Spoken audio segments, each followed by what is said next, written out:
So this is how it starts. Not with a fiery press conference. Not with an explicit declaration of defiance. But with a quiet, composed, razor-sharp comment, dropped like a match into a powder keg. Caitlin Clark didn't yell. She didn't throw her teammates under the bus. But what she did was far more dangerous. She spoke with the precision of a surgeon, and the intent of a superstar, who knows exactly where she stands.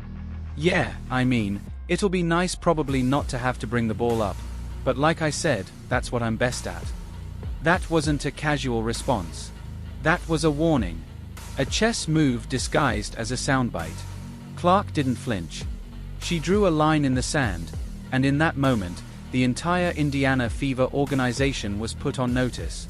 And that's what makes this moment so explosive. On the surface, it looks like just another rookie navigating a turbulent season. But look closer, and what's unfolding is a full-blown power struggle for the soul of a franchise. This isn't about basketball anymore. This is about control. About legacy. About a dangerous game of silencing a generational talent who just happens to be the most important player the WNBA has seen in decades. The stakes are astronomical. One wrong move by the Fever, and they don't just lose a season, they lose their future. Reports are surfacing. Whispers are turning into roars. Caitlin Clark is being deliberately frozen out by her own teammates. Let that sink in. One of the greatest playmakers to ever touch a basketball, ignored. Looked off. Cut out of the very system that was supposed to revolve around her. And this isn't speculation. Fans have seen it. Analysts have seen it. Clips are circulating online like wildfire. Possessions where Clark is wide open, calling for the ball, only to watch her teammates force bad shots, as if they're trying to prove a point. This isn't coincidence. This is conflict. This isn't just bad basketball. It's personal. The locker room isn't just tense, it's fractured. According to sources close to the team, there have been heated confrontations behind closed doors, explosive halftime blow-ups, players openly questioning Clark's role and status. And at the root of it all? Resentment. The kind that festers when a once-forgotten franchise suddenly becomes the center of the basketball universe because of one player. And that player? She isn't just outperforming everyone. She's overshadowing them. Whether intentional or not, that kind of spotlight breeds envy. And unchecked envy turns toxic fast. The first visible casualty of this civil war was DeWanna Borner, the veteran brought in to steady the ship. A player with championship pedigree, hired to guide this young, explosive roster into a new era. But after just 9 games, she was gone. Vanished like smoke. The official explanation? The fit didn't work. But let's be honest, that's PR language for this situation is a disaster. You don't walk away from a contender unless something is deeply broken. And Borner saw it all. The dysfunction, the division, the silent sabotage of the team's brightest star. She got out before the implosion became permanent. But here's the twist. The betrayal didn't start in the locker room. It started at the very top. Fever president Kelly Krauskopf stepped to the podium for a press conference that was supposed to project confidence. Instead, she laid the groundwork for chaos. She didn't just talk about winning games. She talked about building a brand, an enduring brand. Something like Apple, she said. That wasn't leadership. That was corporate jargon wrapped in glitter and sold as vision. And in that moment, the message was unmistakable. Caitlin Clark wasn't the future. The brand was. The team. The system. The logo. Not the generational superstar wearing the jersey. Now, you might think, branding isn't betrayal. Fair point. But branding becomes betrayal when it's used to minimize the impact of a once-in-a-generation player. When it's used to justify a system that doesn't elevate, but suppresses. And that's exactly what happened. Krauskopf's words gave cover to everyone in the organization who wanted to prove that the Fever could be bigger than Caitlin Clark. That they didn't need her to win. That kind of thinking destroys dynasties before they even begin. Then there's the coach, Stephanie White, the architect tasked with building this new era of Fever basketball. And her vision? It's not hard to see. Just listen to how she gushes about ball movement during Mavericks games. How she praises systems where Luka Doncic, a player very similar to Clark in usage and dominance, is off the floor.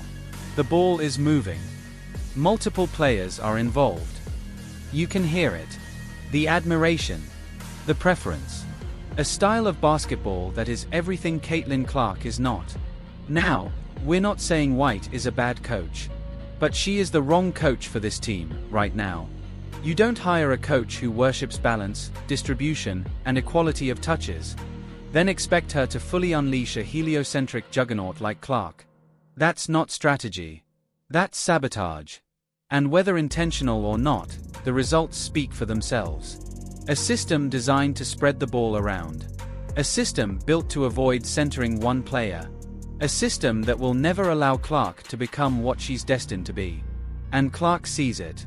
That's why her quote matters. Because it isn't just about bringing the ball up. It's about control. It was a coded message. A challenge. A declaration. I know what I'm best at, and I'm not backing down. That single sentence wasn't casual. It was Clark calling out the coach, the system, the very structure designed to cage her brilliance. She wasn't begging. She was asserting. In that moment, she seized control of the narrative, without raising her voice. That's power. That's leadership. That's the kind of statement that shakes walls without breaking windows. But what does it mean for the future? Because the clock is already ticking. Caitlin Clark's rookie contract runs through 2027. That gives Indiana a few short years to fix this, or risk losing the only thing keeping the franchise relevant. Make no mistake, Clark isn't just a player. She's a movement. Sold out arenas? That's her. TV ratings? Her. Jersey sales, merchandise, ticket demand, all her. Let her walk, and all of that walks with her. Overnight, the fever fade back into irrelevance. Fans are already choosing sides. And they are not picking the team. They are picking Clark. Social media is ablaze. Comment sections. Highlight reels. Breakdown videos. Freeze-out compilations. All carrying one message: justice for Caitlin.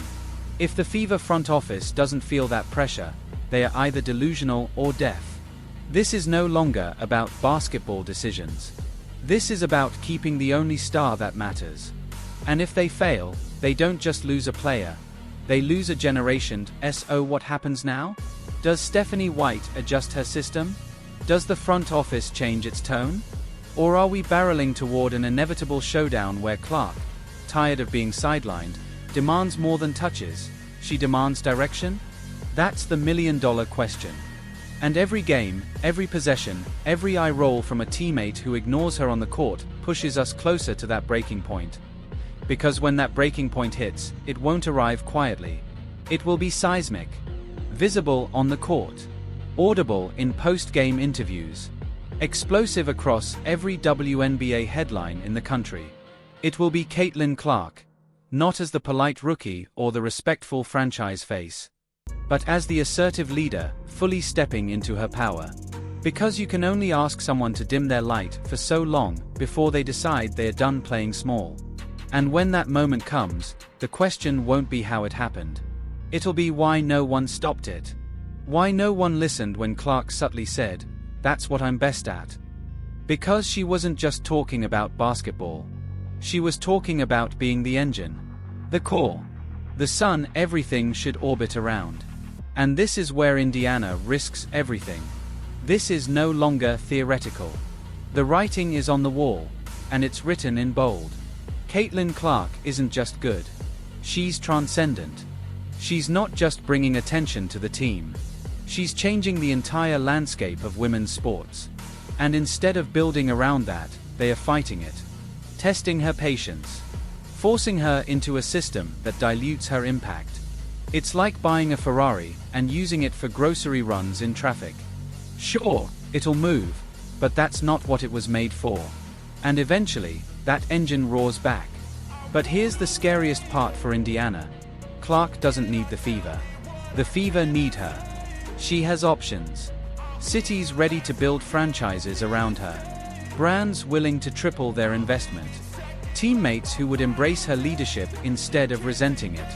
In a league where stars like LeBron, KD, and Steph shape entire organizations, Clark holds that same potential for the WNBA. If the Fever can't recognize that, they are not just blind, they are incompetent. Fans aren't waiting for press releases anymore. They are watching every game like it's a reality show. They see every ignored pass, every cutaway, every moment Clark waves for the ball and doesn't get it. And they are keeping score. Because this generation of fans is smarter, louder, and far more loyal to players than logos. Jerseys change. Franchises rebrand. But players are why people tune in. And right now, Clark is the only reason millions are watching Indiana. The divide is growing. It's no longer teammates versus Clark. It's the public versus the organization. A storm is brewing. Commentators are questioning coaching decisions. Reporters are dissecting body language and minutes. Fans are launching hashtags, flooding mentions, demanding accountability. This isn't a story that fades with the next news cycle. This is a movement, a reckoning, and it's only gaining momentum. And if you think Clark doesn't feel that support, think again. She knows every post, every tweet, every chant from the crowd when she steps onto the court. It's a signal that no matter what chaos brews inside that locker room, she isn't alone. She's backed by a wave that refuses to be silenced. That's power. That's pressure. And that's leverage, the kind that reshapes franchises, the kind that forces decisions at the highest levels. So what are the Fever really risking if they don't change course? Everything. Not just wins and losses, but cultural relevance, financial growth, and legacy. Caitlin Clark could have been the pillar around which the next decade of WNBA dominance was built. Instead, she's being pushed to the margins by the very people who should be protecting her. And if she walks, so does the dream of building something legendary in Indiana. And don't think for a second that Clark hasn't considered this. She's calculated, measured, but never passive. That comment wasn't accidental. It was a test balloon, launched with surgical precision to see who was paying attention, to see if the organization would get the message. And if they don't, that balloon becomes a rocket. Because Clark knows exactly what she brings to the table, and she will never beg for her worth to be recognized. Every dynasty begins with a choice, a moment when an organization either commits fully to its star or allows ego, outdated thinking, and rigid systems to stand in the way. The Fever are standing at that exact crossroads. They can either restructure their offense to empower Clark, or cling to a philosophy that treats her like just another player. One path leads to history. The other leads to headlines about the biggest blunder in WNBA history. And make no mistake, this isn't just about basketball anymore. It's about a message being sent to every young girl watching.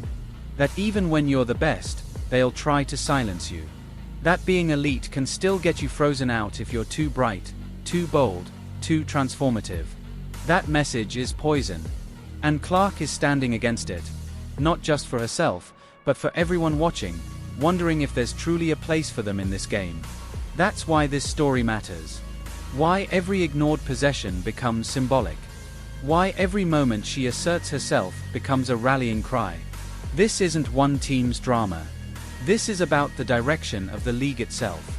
The WNBA has a golden opportunity in Caitlin Clark, not just to grow, but to explode. But only if they have the courage to fully embrace the very talent they claim to celebrate. Because here's the truth, if the Fever can't see what they have, someone else will. Another franchise. Another city. Another organization with the vision and humility to build around a generational star. And when that happens, Indiana won't just be left with regret. They'll be left with ruins, a cautionary tale of what happens when brilliance is suppressed and the future is allowed to walk out the door. So while Clark may have spoken calmly, don't mistake her tone for weakness. Her words were fire, controlled, precise, and burning all the same. And if the Fever don't adjust, if they continue letting ego and outdated systems steer the ship, they should prepare for impact. Because the explosion won't come from outside. It will come from within. from the very star they tried to contain. And when that day arrives, when Clark finally decides enough is enough, the only thing louder than the crowd's reaction will be the silence inside Gainbridge Fieldhouse. The silence of missed opportunity. The silence of an empire that collapsed before it ever had the chance to rise. Because this isn't just basketball. This is legacy. This is war. And Caitlin Clark has already made her move. Now it's Indiana's turn. What they do next will define everything. This isn't just another sports story. It's a live-wire drama.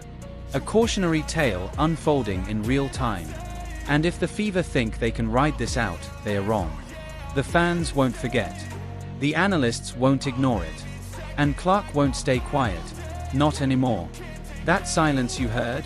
That was the calm before the reckoning. Because the moment she spoke, everything changed. And here's the bottom line. The Indiana Fever still have a chance.